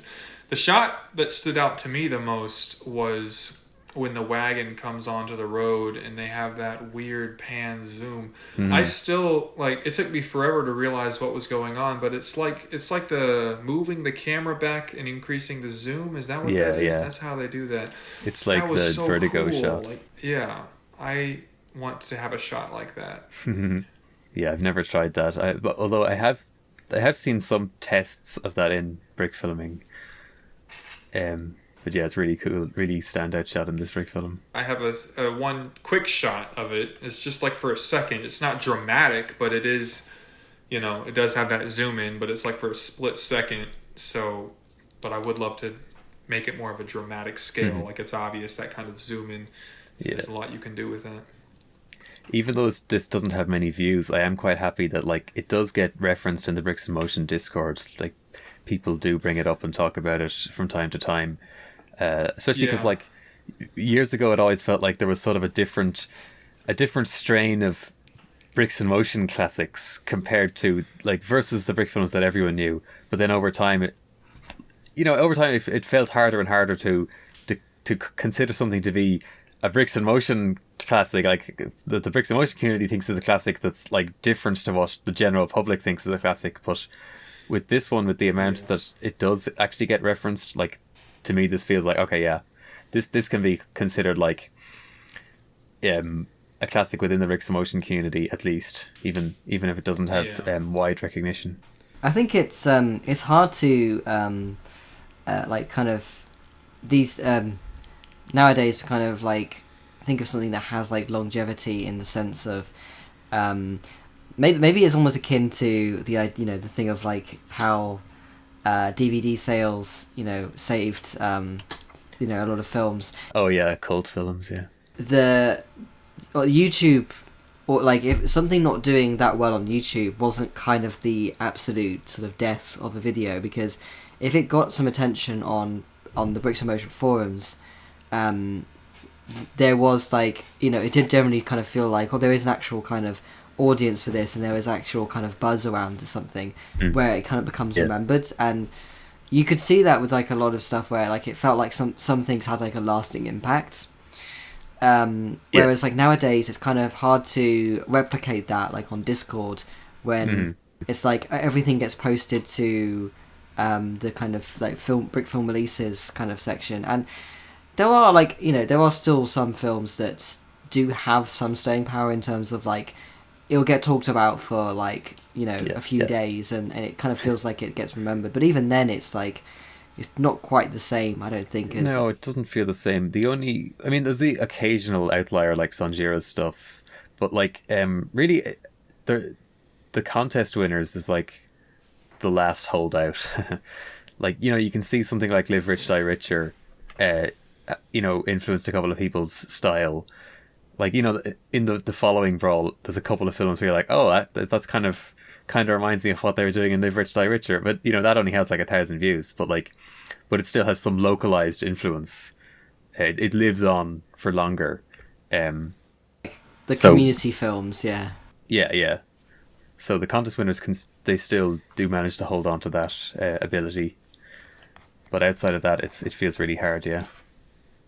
I did want to actually kind of something I wanted to mention about the film is that I really feel as though it's one of those films that's not ashamed to be Lego. Mm-hmm. Yeah, it's true. It's like it really plays into the Lego-ness of it, and it kind of feels like there's a reason for it to be Lego. And one of the examples I'd kind of give like on a visual level I found very funny was the kind of like the actual like fighting, the way in which like there isn't like we have like a more kind of like complex kind of like sword fighting with like the main characters, but the kind of like the big crowds of fighting, it's just kind of like doing this to each other. There's it feels so kind of like it's so Lego, isn't it? Mm-hmm. Yeah, I agree. Like, you could say it's lazy, and I'm saying, no, that's stylish. That's funny. That's funny to see all the background characters just going up and hitting each other without any kind of... Yeah, I think you're exactly right. Yeah, especially because there's so many fight scenes in brick filming. It's like, now we're happier. Like, it's more novel to see something that's just funny style rather than like really intricate, like really trying so hard to do an epic fight. And I think you can really kind of tell, like, it's one of those things where like the animator making that kind of was looking at that and thought it'd just be really funny to do that. Like, it wasn't lazy. I really love the kind of there's like that kind of extreme sort of wide shot where it's like micro scale, but the swords are the same size as they are like in the otherwise. Yeah, that was a really funny shot as well. Like, I love micro scales so much, and he uses them so effectively. Like, I know what you're talking about. Like, the swords are just the big, and it's funny because they're still doing the same kind of chop motion, But other uses of the micro scale, like in one of those first shots when the wagon is leaving, that was the most effective integration between a micro background and like the physical foreground, the full scale foreground. That was so good because you see the wagon being this small little thing come from the castle, and then it's full scale right in front of you. That was just so good. I loved that so much. Like, because obviously a lot of people have micro builds, but that was the first and I think only time that I've ever seen it directly integrated in one shot, and it was just so well done. Yeah, that was really effective, and that was another standout shot for sure. Yeah, it's definitely the type of brick film. I'd love to make a brick film like this if I was willing to put in the time and effort. Exactly. So that's the kind of thing that would inspire me. Is like I want to just kind of copy that and make my own version of it. Yeah, I would love to make something like that at some point. I'm still noticing things like like watching through now. Like there's a shot like when you got the two guards like on the carriage, and they're carrying around the gold, and then there's just this one shot like as they get towards the that barrier, and it's from like like kind of like shot from above, and they just randomly replace the gold with a white spaceman, and then it goes back to like the gold. I actually commented on that video. If you scroll down, like I noticed that too. It's so funny. Just tiny things like that are so funny. Yeah, you can tell they really just enjoyed making that animation. Yeah. Is that the most recent brick film by this creator? Oh yeah. Yeah, it looks like they're not making stuff anymore, which is so sad because their moon landing video was also really good. Yeah, it was impressive. It's so funny. Yeah, it looks like they appear every 2 or 3 years with a new video. So, hell, hey, it's been 2 years, so fingers crossed for another release soon. Maybe we'll get another masterpiece, yeah. No, I think I should introduce my showcase pick now.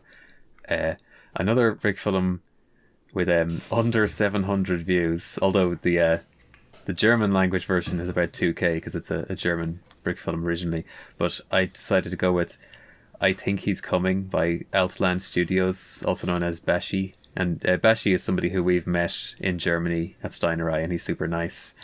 And so this, I thought by the time this podcast comes out, it'll probably be, a Christmas mood. So this is a nativity story brick film, a very original, it's very unusual. Like, it's not how you'd expect like anybody would just do a nativity story brick film. Super unique, and it's kind of funny because like it also is like technically is a Star Wars brick film, but it doesn't feel like a Star Wars brick film at all. I never think that of it was as the a Star first Wars thing film. I noticed. Yeah, that was the first thing I noticed. It was like it's technically an IP, but I don't want to call it that because it was so original all the way through, and it's like it didn't really feel like that. Yeah, it's just super unique. And yeah, it's just again, it's a film from 2017 where like I remember it coming out and it being in like the BFG Awards and stuff, and to me it's always felt like, oh yeah, this is a landmark film of this time period, right? But like nobody's seen it. Yeah, it's really sad to see how little attention some of these get. I was really mad to see that this one had not even 1,000 views. That's just sad because it's another example. You can just see how much work has been put into it with the set design and all the dialogue is really funny, and yeah, the sets really, are beautiful, really and the lighting, the exterior shot at the start is so nice. It's really good. I really think this is one of those films that like I kind of forget that it's like it's got like less than 700 views, because for me it's like I remember it feels major. Yeah, like I remember it coming out like with the BFG Awards. I think that's probably when I was like aware of it, and like I've always kind of it's always kind of like been one of those ones that's kind of stuck with me. I think something that I've always kind of thought about with this one is that what I really like is the brick built camels. I think they're really good. Yeah, you beat me to that. That was one thing I was gonna say. I really loved the brick built camels. Yeah. They were so good. Especially the way the they shot where walked was just they're going over the hills, like all, the hills that is the shapes. Such a great shot. yeah, it was. Yeah, I always thought it was so funny how instead of mouth animation, he has the hat or hair animation just bobbing up and down the whole time. Yeah. And Ian, we spoke about Out to Lunch earlier, and this is something that I told Vashi this in real life, and I might have told this story on the podcast before, maybe when we did the Brawl 2022 episode, but this film influenced Out to Lunch because I thought that the hats and the hair bobbing to do talking was so funny. Basically I wanted to just steal that, but I didn't want to just copy it like directly. I wanted to put my own spin on it. So in Out to Lunch, the character's entire head bounces up and down to talk instead of just the hair. So that was my way of like wanting to do this, but I didn't want to just do it. You had like one frame where the hair came off, but for the most part it was just the head, and it just came like all the way off, and it was just really good. Yeah. I do think it's quite funny as well. Like I think like the headpiece kind of movement in this film, it kind of it's not distracting. It doesn't feel like it's kind of you're kind of distracted from what's going on. I think but it's a great way of subtly kind of showing like this person's talking, because I think maybe there's I think some people might have sometimes with brick films might struggle if there's like multiple characters in the shots, like it might not always be obvious who's talking and who isn't, so that kind of thing is a nice kind of subtle thing, and like not that this was on a time frame, but like the although I guess was it Steinway? Probably. Everything major in the German community is Steinway. So maybe it was, but like I think especially in the case of like something like a Brawl film, it kind of makes sense to do something like this because it's like it's you don't really have the time to do like mouth animations if you wanted to show the characters are talking. I just checked the wiki, and it was the Steinway, the top prize winner in 2017. As it should have been as well. Yeah. Good decision. But I think it's great as well, like even though the kind of the Star Wars kind of section is not the focus of it, like so much, but the actual kind of opening is actually really well done as well. Like that, I really like the brick kind of explosions and that kind of thing. Was that Blender or was that actually stop motion? No, I think those have to be Blender. Yeah, I think so. Yeah. Because at first I thought that he did a green screen and just duplicated them, but rewatching it looks like, I don't know, it looks like it really could be. I think the first stop motion, shot of ships might be stop motion. It might be, a couple of that's what elements. It looks like. Yeah. It looks like that very first shot is stop motion, but then the rest is, I don't know, maybe the TIE fighters may even be stop motion, but from that point when they start shooting, it's like, that's now Blender, obviously. I think so, yeah. I think the first two shots, I think the X-Wings and the TIE fighters, like when they're like, you have like the shot from like, I think the X-Wings kind of going left to right, and then the TIE fighters going right to left.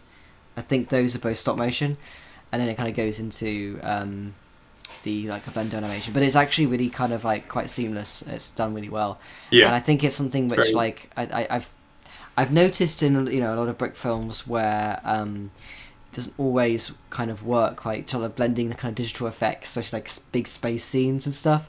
So and also as well sometimes when you've got something like the Death Star on here that's kind of like this sort of brick built sort of micro scale thing, like sometimes I've seen some effects where like they kind of zoom in something like that and it doesn't always look the best, but it actually looks surprisingly decent on there.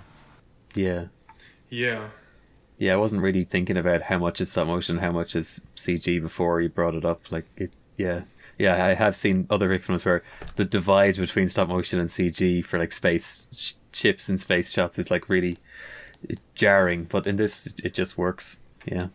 Don't really think about it. I think like 2017 was still in that kind of era of kind of genre of brick films that I like to call the floating JPEG or PNG. It might be a bit late for those. Yeah.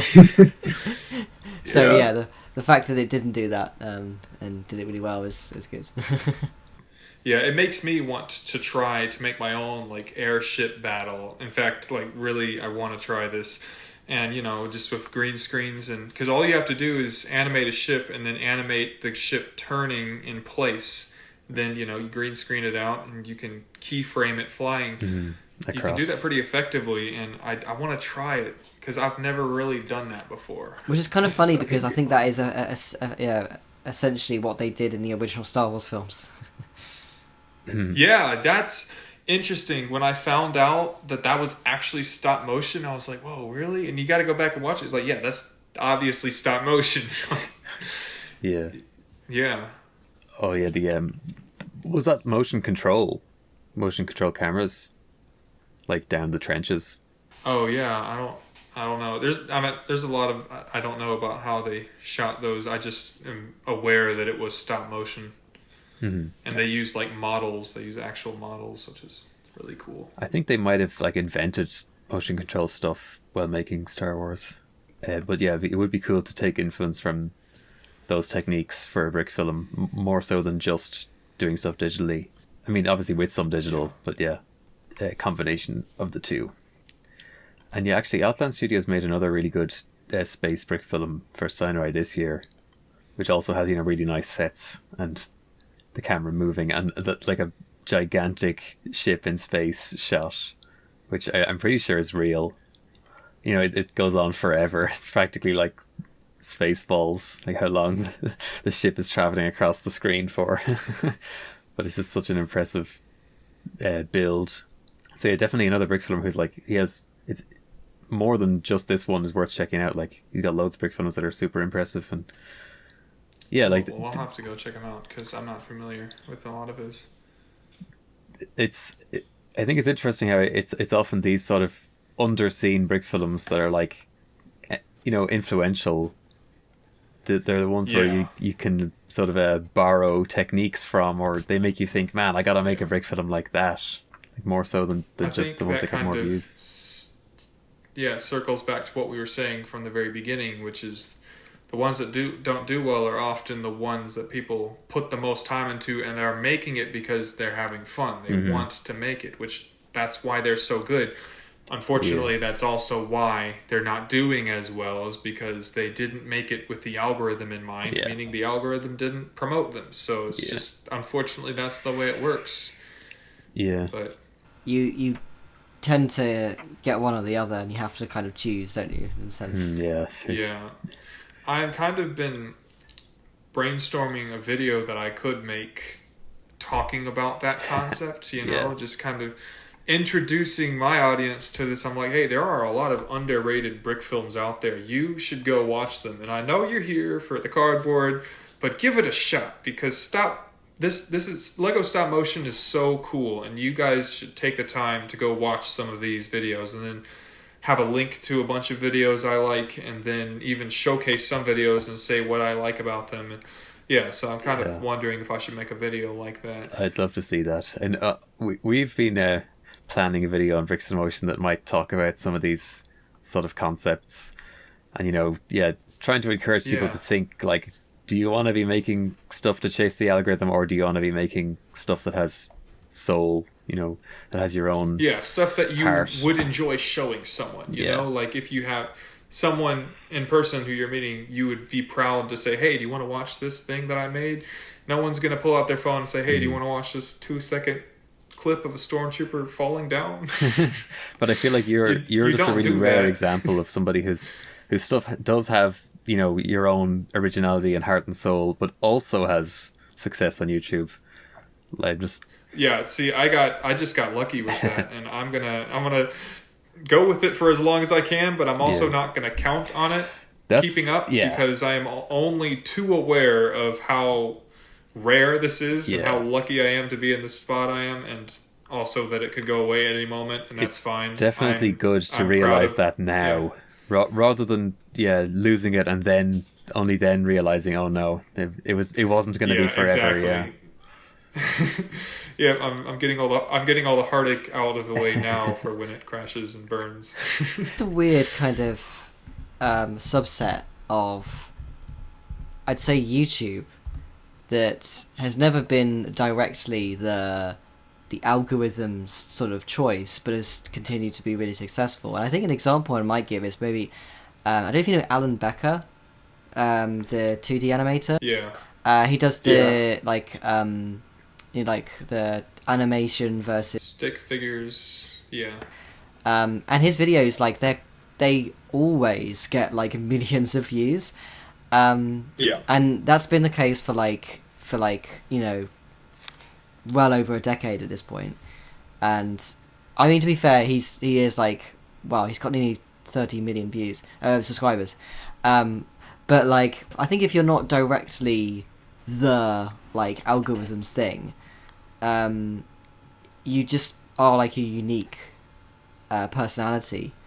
That's, I think that there will be an audience of people that will want to stick around, and even if it's not like the YouTube recommended, you know, front page thing, it will still be something that like people will want to tune into.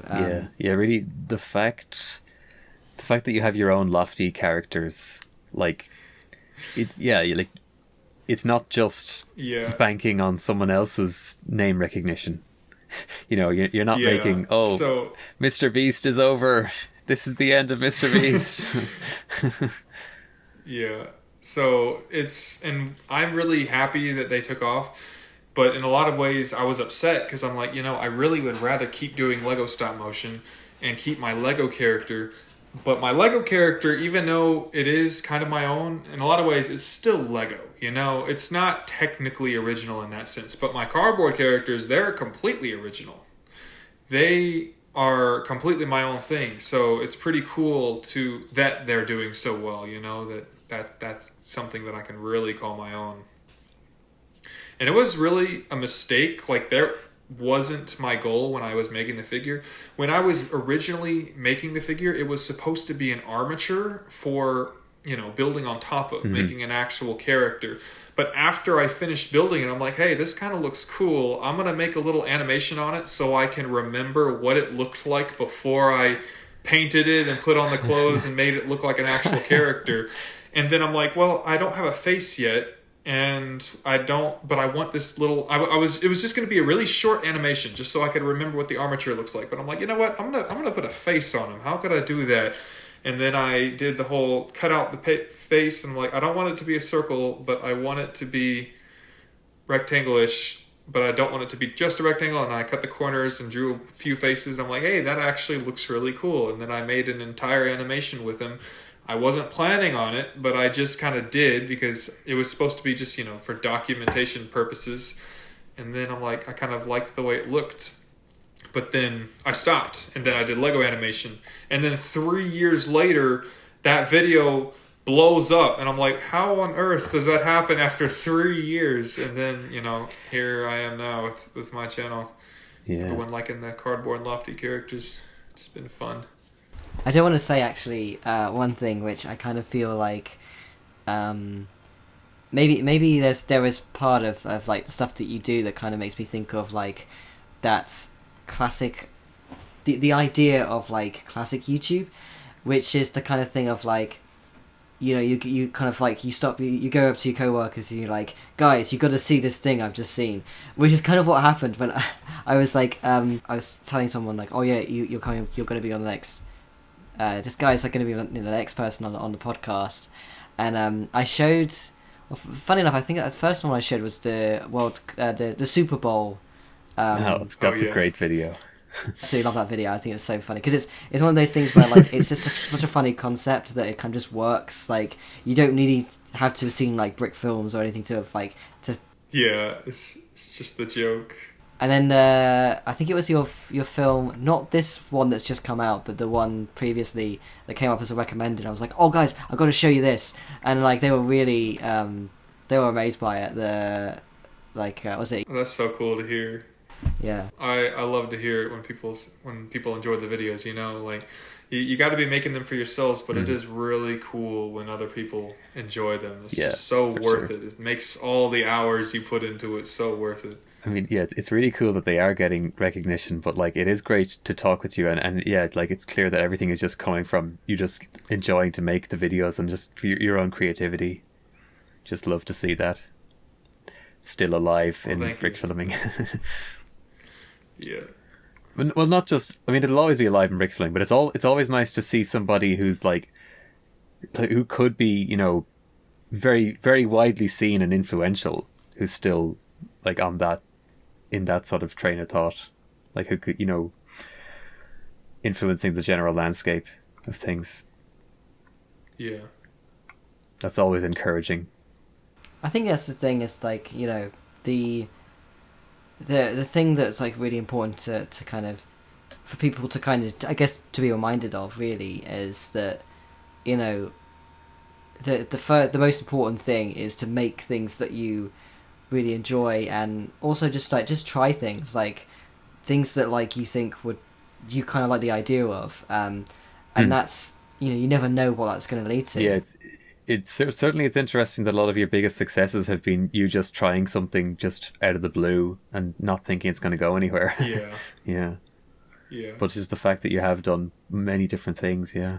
There's also really nothing at stake if you allow yourself to just to make things that just, you know, that you find interesting.